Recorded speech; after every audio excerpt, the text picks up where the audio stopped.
Hi, hello everybody. After last time's lows on time that I had, I feel like I have to revenge for myself. This is not the same player though, but it's actually a 2256 player by the name of Boom Badoom. That's a very serious name. If you have the name of Boom Badoom, you have to be a Grandmasters. I mean, you cannot be just an amateur player named Boom Badoom. That's for sure.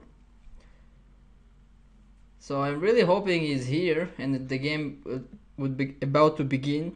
Otherwise, I just was thinking for no reason about how strong of a player he is. It seems like we will have to abort this one because this guy is not here. So let's try to find a new opponent for our 10+0 game. I hope we will manage to find someone new.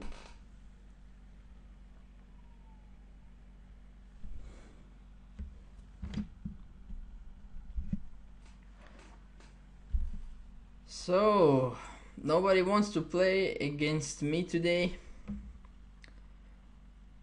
Actually, after the last game I dropped like 25 points. So I'm actually below 22,000 right now. Hopefully soon enough we will get back to track, to our way to 2600. Come on people, nobody wants to play a game. What about 15 plus 15? Does anybody wants to play 15 plus 15? It's a bit longish than usual. I prefer 10 plus 0. Even 10, I think perhaps 10 plus 5 would be my preferred time control. Okay, somebody accepted finally. Mr. Bilal Masri. Good luck to you. And it disconnected as soon as I said good luck. How rude.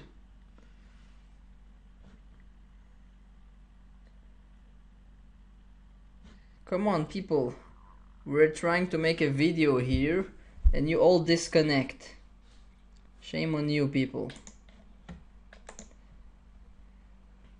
Cannot I find a decent opponent?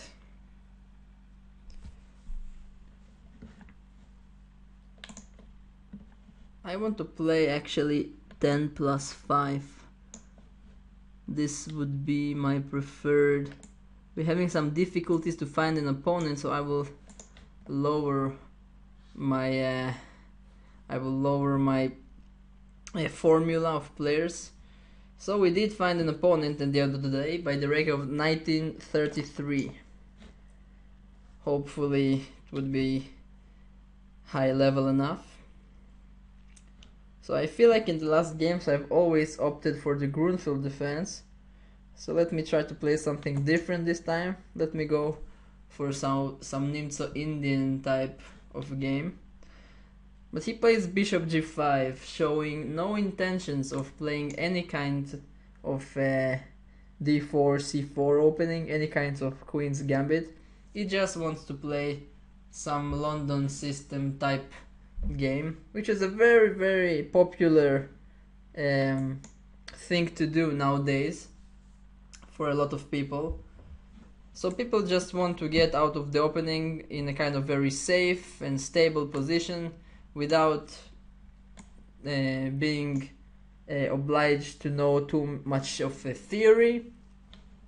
So the solution for this kind of problem for a lot of people is just to play the London system for its various hybrids and all kinds of different ways to get there in order to kind of avoid theory altogether.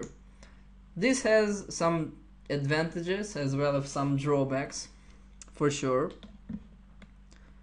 In my opinion, one of the main drawbacks of playing an opening like the London system for, let's say, for a long period of time, that after some time it starts to become slightly boring. So the pawn structures are practically always the same. This d4, this kind of triangle of pawns in the center. So now I played rook e1. And see, now I'm having the bishop and he having a knight. So what I would really like to do in general is to open up the game. I think the move e5 suits well this cause. I'm not entirely sure if I really get something special by opening up the position. So I might as well also play a bit more restrained move to keep the pressure. Something like queen g6 perhaps. Because if I play e5, a lot of pieces get exchanged. And I don't want the position to dry up too quickly. So let's play queen g6. One of the advantages of the move queen g6 is that whenever he plays e4, tries to break up in the center like he does now, then the queen won't be under any attack. Now he played e5. This is interesting, but is it sound? So first of all, I can just move my bishop and play this French defense type of pawn structure I think I have no problems there. But I also can make this intermediate move, pawn takes c3, which seems to win a pawn, because I've already taken a pawn and I take a second pawn. It should be working in my favor, so I don't see any reason not to do it. Let's take a pawn.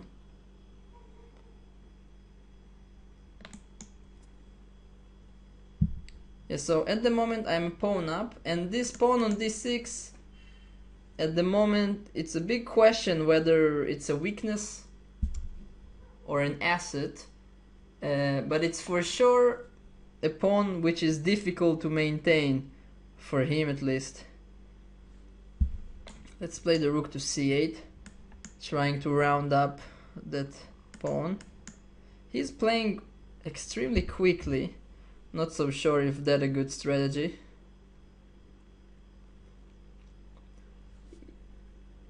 He didn't even use 1 minute of his time.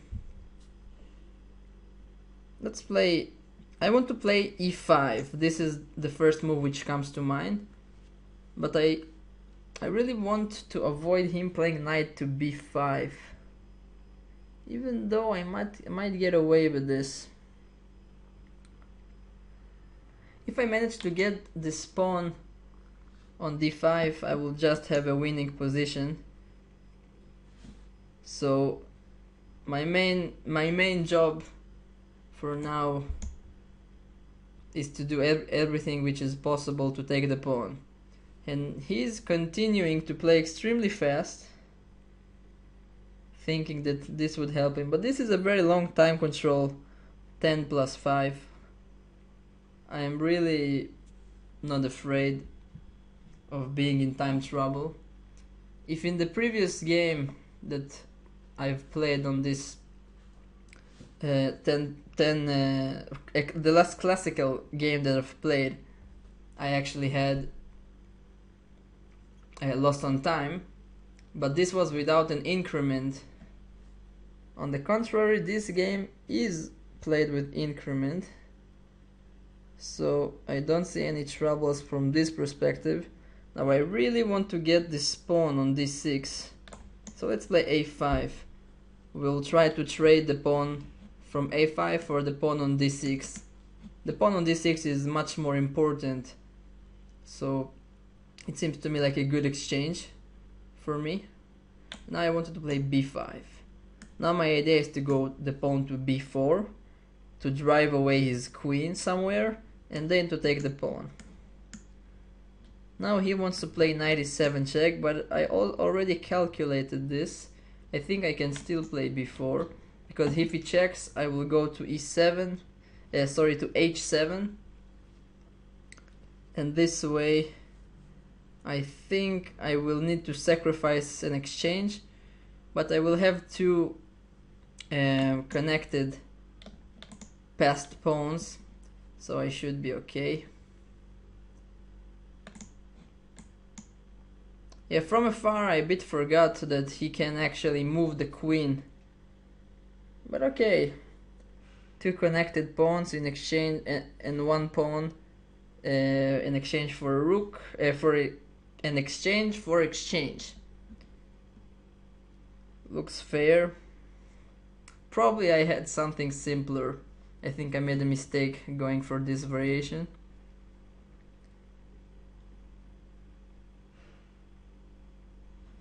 Queen b5. I'm not sure about the point of this move. Now he's allowing me to penetrate. Oh, he wants to check on d3. But is it that big of a deal?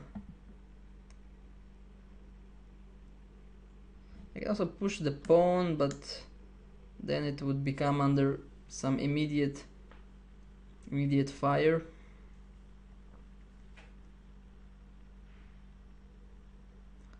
I think I'll go with rook c2. I'm not so sure though. You will have a passed pawn also on the queen side. Yeah, not so easy. Not so easy. I made it. I managed kind of to made it more difficult than it should have been. No, I cannot play even knight f6. Yeah.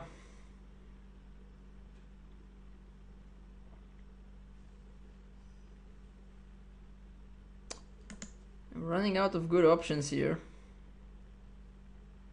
I really want to push my pawns, but I'm afraid that this pawn would be just lost in the way. And I cannot play knight to c5 because my pawn hangs. Okay, let's try to bluff. Rook c2. Yeah, this is for sure a bluff because I don't believe in my position. Now the idea that after queen d3 check I have queen g6, so nothing very bad happened yet.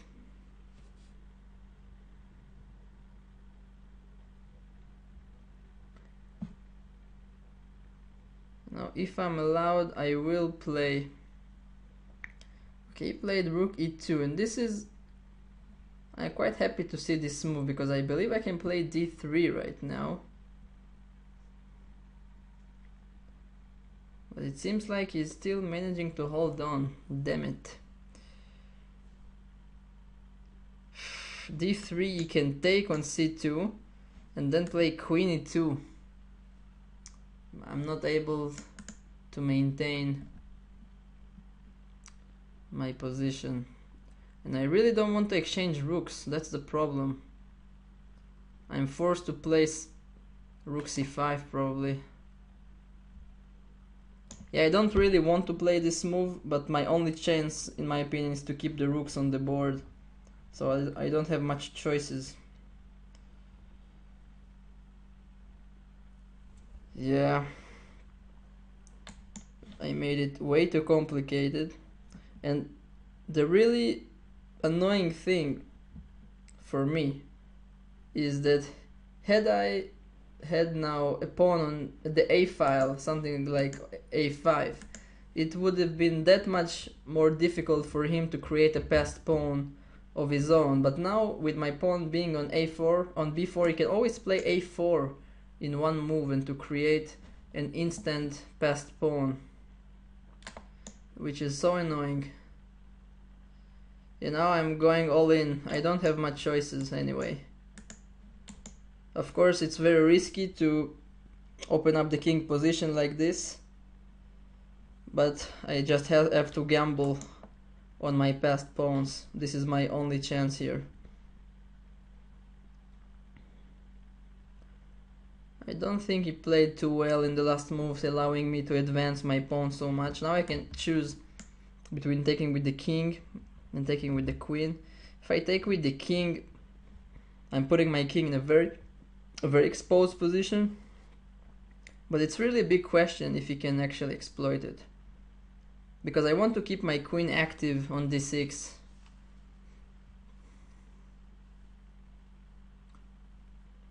Okay, let's take with the king. Let's see what happens, because he will obviously play rook e3 now, and then I will try to push my pawn to the glory.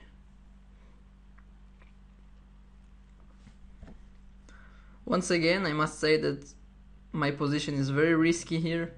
My king is exposed, but it did allow me to advance my pawns very far away, so I have some hope suddenly. I put his rook to d1, which is a bit provocative move, because I can actually try to take it. If this is working, it would be actually very beautiful, but I kind of find it hard to... No, it's not working. You will have... If I take on e2, he takes my queen with check, and then you will have queen e3. Yeah, this is not working, unfortunately. What else can I do? I can play rook c1 immediately, but I don't see where this is going. I can also just not move my queen. Maybe I should just play this move, knight f6. Now I actually create the threat of d takes e2, and also want in some variations maybe to get my knight into a more active position. Also, the knight on f6 is very useful because it protects the pawn on e4, and in this way I can actually play my pawn to f4 in the future in order to get my pawns kind of rolling down the board.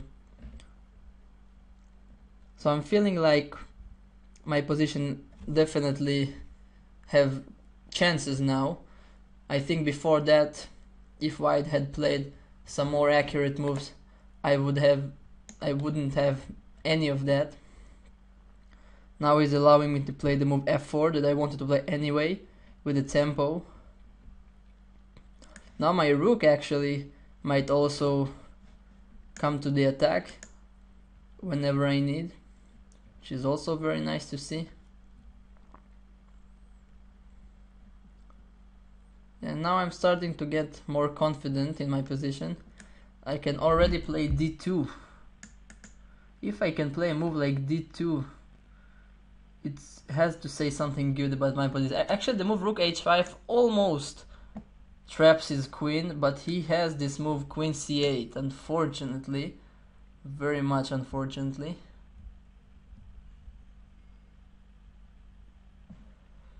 I really would like both moves, rook h5 and d2, are very tempting. I wish I could have played both of them in one move. I have the feeling that rook h5 followed by something like pawn to e3 should be very good for me. But okay, let's start with d2. Now the idea is that if he plays rook e2, I have rook c1. So I think he is forced to play actually the rook to f1. Whoa. Do I miss something? Why is rook c1 not winning for me right now? I don't see any reason. He doesn't even have one check that he could do. So actually I'm quite confident that I'm actually winning right now. I don't know why he played rook e2. Oh, queen b3. Jesus. I just forgot this move exists, I must be honest. It still should be good for me. Is queen d3 winning right now? I think queen d3 is winning, because if he takes my queen I have this intermediate check, and if he's taking my pawn then I take with the queen. It should be winning. But after the last move blunder, I'm afraid to blunder something else, so I will try to think about it. That's a very critical moment. It should be winning, I don't see any reason not. Now I'm just threatening to take his rook if he's not doing anything. So now it should be relatively easy win. Yeah, now I have queen takes d2. Yeah, now I won back the rook, and now I just have a knight up for nothing, so I think this position is resignable for him.